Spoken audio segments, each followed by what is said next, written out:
Kalau saat ini kamu sedang galbay di pinjol legal atau punya pinjaman di pinjol legal, berarti kamu harus simak baik-baik video ini. Kenapa? Karena di video kali ini saya akan tegaskan atau akan kasih tahu kalian aturan terbaru cara penagihan DC pinjol legal di tahun 2026 ini.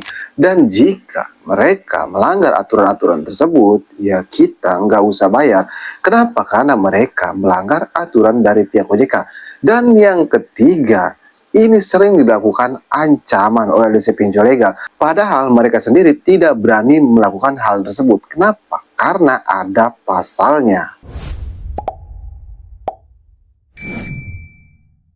Cuman sebelum pembahasannya, buat kamu yang bergabung ke grup WA Kang Galbay, untuk linknya ada di deskripsi video ini, kamu bisa langsung klik saja. Grup WA Kang Galbay itu gratis, tidak ada biaya apapun. Tapi jangan lupa subscribe channel ini.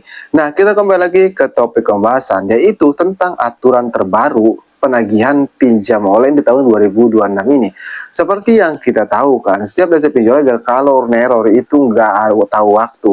Entah itu malam atau kita lagi tidur, kita pasti tetap diteror. Nah, makanya dari itu kamu harus tahu loh tentang 3 aturan penting ini. Seperti yang saya bilang, yang ketiga itu sering digunakan loh oleh DC pinjol legal untuk menakuti kita.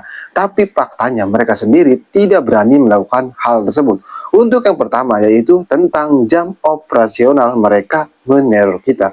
Dan itu ditegaskan oleh pihak OJK kalau mereka itu boleh nge-WA kita, boleh nelpon kita dari jam 8 pagi sampai jam 8 malam. Nah, kalau mereka lebih dari jam 8 malam, mereka sudah melanggar aturan dari pihak OJK. Tapi perlu dicatat, ini bukan meneror, tapi nge-WA, nelpon, ataupun nge-SMS. Bukan meneror misalnya sehari 100 SMS atau 20 telepon. Nah, kalau kayak gitu, itu meneror. Jelas juga melanggar aturan dari pihak OJK. Itu untuk yang pertama.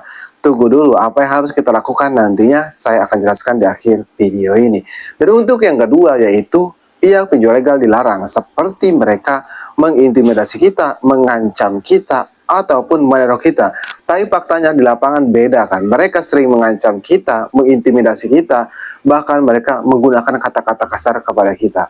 Nah, itu sering terjadi. Padahal faktanya itu dilarang kelas oleh pihak OJK loh. Namun ya seperti yang kita tahu, di lapangan itu beda lagi. Tapi kalau kamu tahu tentang aturan-aturan tersebut, nanti kamu tinggal balikin aja. Nah, itu untuk yang kedua. Dan untuk yang ketiga yaitu sebar data. Nah, ini yang paling dilarang kelas oleh pihak OJK. Kenapa? Karena sebar data ini ada pasalnya. Jadi kalau DC pinjol melakukan sebar data, maka mereka bisa dipidana loh. Karena ada pasalnya, itu pasal sebar data pribadi ya.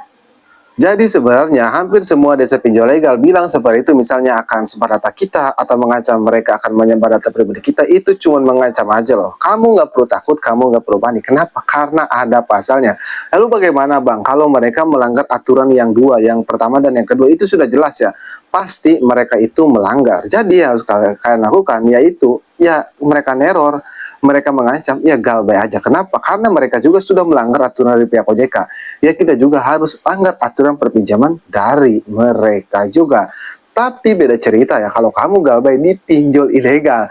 Nah, kalau di pinjol ilegal biasanya udah pasti sebar data. Jadi kamu harus aman-amankan data pribadi kamu dan kontak-kontak kamu. Caranya hapus aplikasinya. Nah, jadi itulah aturan-aturan yang penting yang harus kamu ketahui ketika kamu melakukan pinjaman di pinjol legal atau ketika kamu galbay di pinjol legal. Nah, buat kamu yang request tentang video selanjutnya, tulis aja di kolom komentar, insya Allah saya akan bahas. Oke, saya akan galbay, sampai jumpa di video berikutnya.